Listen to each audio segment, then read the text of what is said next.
They say it began with a war. In 490 BC, on the dry plains of Marathon in Greece, two armies met.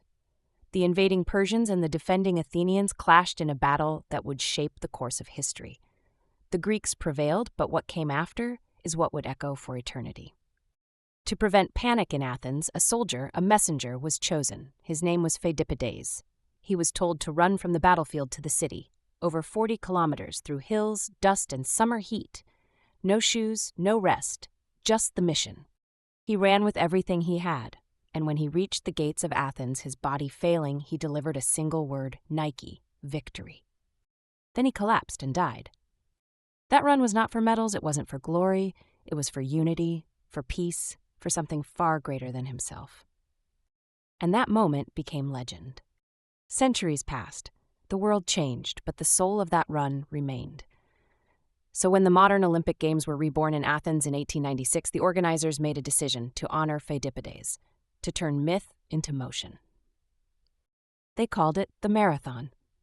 And from that day forward, it became more than a race. It became the emotional climax of every Olympic Games, the final event, the one that speaks not to speed, but to heart, to spirit, to something ancient in all of us.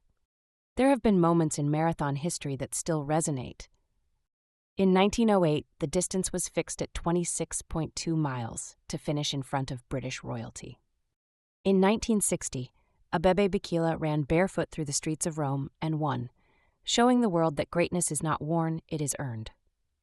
In 1984, Gabriela Anderson staggered into the Los Angeles Coliseum, her body nearly giving up, her mind refusing to. She finished on her terms.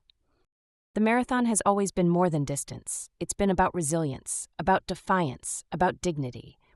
But what does it really mean to run 42 kilometers? In the early miles, the body moves freely, muscles are warm, breathing is calm, the rhythm feels natural, almost effortless. Then the change begins. Glucose drops. The body starts pulling fuel from deeper reserves. The temperature rises, blood thins. Electrolytes vanish through sweat. Every stride becomes more mechanical. The nervous system begins to protect itself, tightening muscles, clouding the mind. It's not a wall, it's a system on the edge of shutdown. And the runner, they feel every signal.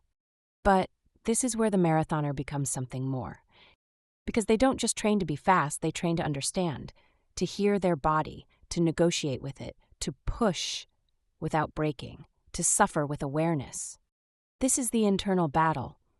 Every breath becomes intentional, every heartbeat a strategy, every muscle a question, can you keep going? And the answer is yes, because the mind begins to guide what the body can no longer control. The runner enters a zone of instinct, of memory, of will, not to escape pain but to carry it. And then, after hours of effort, comes the moment unlike any other. The stadium, a tunnel appears, narrow, dark. The sounds disappear, the crowd is muffled, the light fades, and for a few steps, it feels like solitude. Then, the brightness returns, the air opens, the sun finds your face again. And you're no longer just a runner, you're a survivor, a warrior, a witness of your own strength. The Olympic Stadium welcomes you, and for a brief moment, time stops. You don't remember your pace, you don't think about where you placed, you feel one thing, presence. Because crossing that final stretch means something deeper. It means you carried your body beyond its limit. It means your spirit said yes when everything else said no. The marathon is not a performance, it is a pilgrimage. A return to the primal core of what it means to be alive, to persist, to overcome, to finish. That's why it ends the games. Because the marathon is not about perfection, it's about resistance, about grace through struggle, and the reward is not the medal. The reward is who you become,